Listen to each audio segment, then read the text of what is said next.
Special thanks to Reddit user JewTrue for granting me permission to use their story. And as usual, my dear listeners, do enjoy.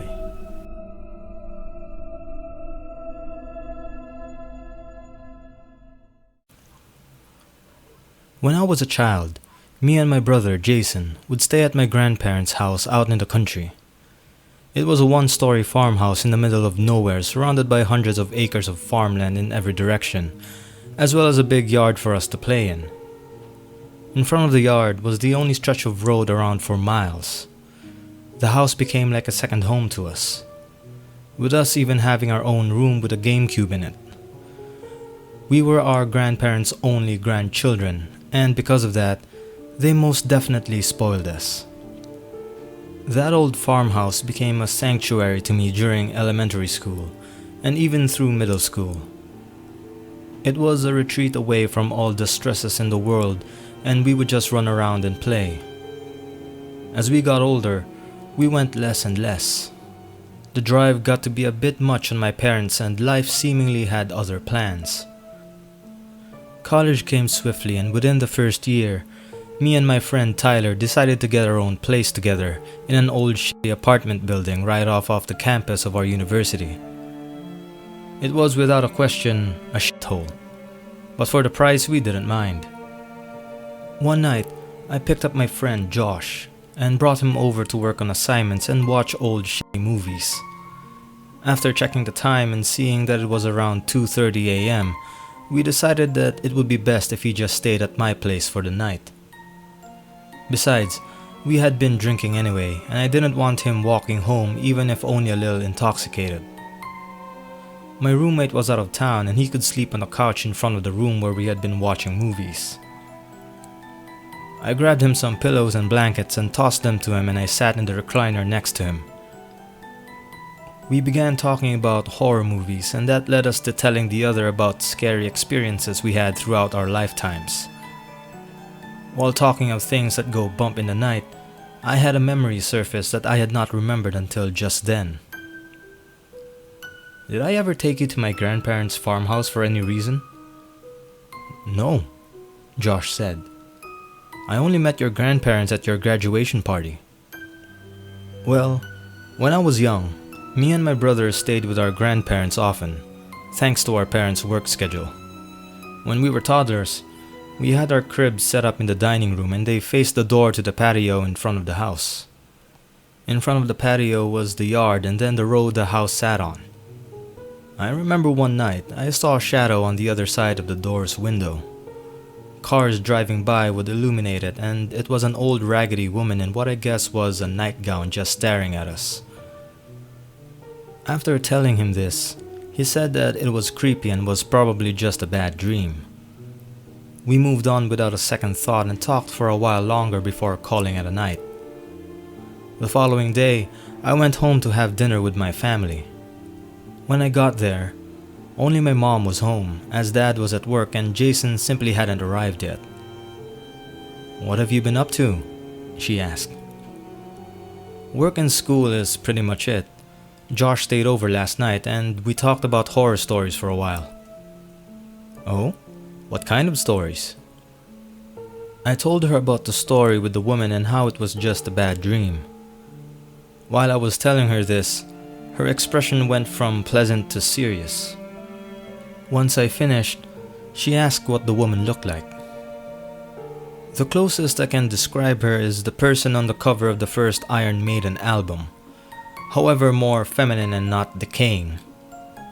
I told her I had a picture I can show her, and she got up to meet me halfway across the living room. I pulled up the album picture and showed her, and she sat back down solemnly. "Mom, are you okay? You look like you saw a ghost," I said, half joking. "I might have," she replied with an anxious laugh. So, when I grew up there, the dining room was my old room, and it had a red see-through chandelier light that hung down. One night when I was probably 3 or 4, I woke up to use the bathroom and I remember feeling scared. I looked up at the light for some reason and I saw that face laughing at me. She was wearing pilgrim clothes or something. I ducked my head under the covers and must have fallen asleep at some point. I always thought it was a dream, but now, I don't know, she said with a laugh. Jesus, I said. That's weird. Was there some ancient burial ground the house was built on or something? I said jokingly. No, but the whole town was rumored to have demon worshippers in the 80s. Mom would never let me out after dark. I remember being upset as a teenager, but people ended up getting hurt from it, I guess. I was just a defiant kid. After that, we just left it at that for the rest of the night. Dad and Jason came home and we enjoyed dinner together. While everyone sat at the table picking away at the feast my mother had made and talking about everything new in life that had happened in the last few weeks, I found myself somewhere else. The town my mother had grew up was only a 45-minute drive. How had I never heard of cults in the area? How had she seen something so similar to what I had?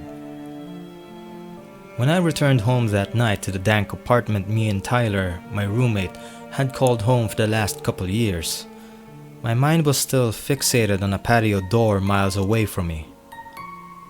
Nothing was making sense to me. I should say here and now, I don't believe in ghosts. I'm a fairly rational person, but my mind was wandering. The cults my mom had mentioned were around in the 1980s. However, the woman we had both supposedly seen was wearing old-timey clothes. For me it was some form of nightgown, and for my mom it was some kind of pilgrim's clothes. I should have asked for more. I sat down at my computer and searched the town she had grew up and cults related to it. I found very few articles until I found something interesting. My university had detailed documents on first-hand accounts over the cults. Thankfully, since I'm still a student there, I was able to open them. For hours I read accounts of cattle acting weird, or doors opening, or people being stalked by creepy groups of people, and even a spot where the group supposedly sacrificed people. However, there was no proof of this. One document, though, stood out above all the others to me. While written in the mid-90s, March 18, 1996 to be exact, it didn't deal with the cults in the area. A girl named Susie wrote in a few brief sentences. I remember when I was a young girl, no older than 5, waking up to a silhouette standing with stringy, messy hair. It was so dark I couldn't see its face. I was petrified. I really don't know what to think of all this. I think I'm a fairly rational person, and I understand that more than likely, it's just a coincidence. But 3 people having the same occurrence in the same town is oddly terrifying. Whether it was just nightmares or not, it seems to have terrified a few of us to remember it in great detail years later. It's because of that why I'm posting it on here. I'm really not sure where else on the internet it could go, but I knew it was interesting enough to at least intrigue a few other people.